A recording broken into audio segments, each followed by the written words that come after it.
তো যে কাজটি রাসূলুল্লাহ সাল্লাল্লাহু আলাইহি ওয়াসাল্লাম করতেন তা হচ্ছে তিনি শেষ দশকে প্রচুর পরিমাণে ইজতিহাদ করতেন, চেষ্টা করতেন, ইবাদত করার জন্য চেষ্টা করতেন।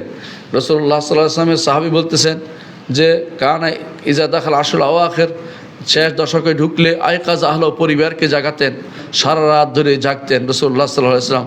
এই জন্য শেষ দশকে আমরা রসুলের অনুসরণ করে ইবাদত করতে থাকব। রাসূলুল্লাহ সাল্লাল্লাহু আলাইহি ওয়াসাল্লাম পঞ্চম যে কাজটি করতেন তা হচ্ছে লাইলাতুল কদর খুঁজতেন।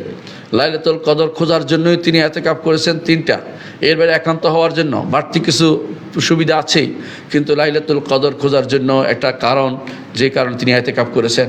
সুতরাং বোঝা গেল যে লাইলাতুল কদর আমাদেরও খুঁজতে হবে, লাইলাতুল কদর খোঁজার উপরে গুরুত্ব দিতে হবে।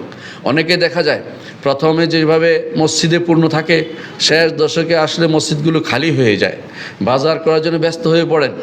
প্রিয় ভাই ও বোনেরা, কখনো বাজারের জন্য বের হবেন না। একেবারে যতক্ষণ পর্যন্ত আপনি বাজার করলে আগেই করে নেবেন, ঈদের আগেই করতে হবে জরুরি না।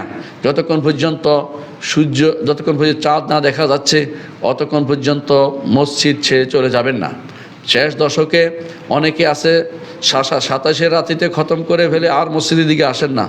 আপনার মতো দুর্ভাগ্য আর কেউ নেই। মসজিদে নিয়মিত যাওয়া আসা করবেন। 27 খতম করতে এমন কোনো কথা নেই। আপনি 29 খতম করে ফেলুন, এই জন্য যাতে করে আপনার কোরআনের খতমটা শেষ হয়। 29 মক্কা মদিনাতে 29 সব সময় শেষ করে খতম করে, আপনাকেও সেভাবে খতম করা উচিত। আপনার 27 করেন, অনেকে 27 করে, এই জন্য 27 রাতিতে লাইলাতুল কদর। কিন্তু আপনারা জানেন যে লাইলাতুল কদর 27 সাথে বাধ্যতামূলকভাবে নির্ধারিত নয়। কখনো হতে পারে 27, কখনো 25, কখনো বা জোর রাত্রিতে হতে পারে। সুতরাং 27 রাত্রিতে খতম করতে হবে। এইভাবে ভাগ বাটোয়ারার সিস্টেমটা আমাদের পরিবর্তন করতে হবে। এইটা আমাদের হাফেজদেরকে বুঝতে হবে।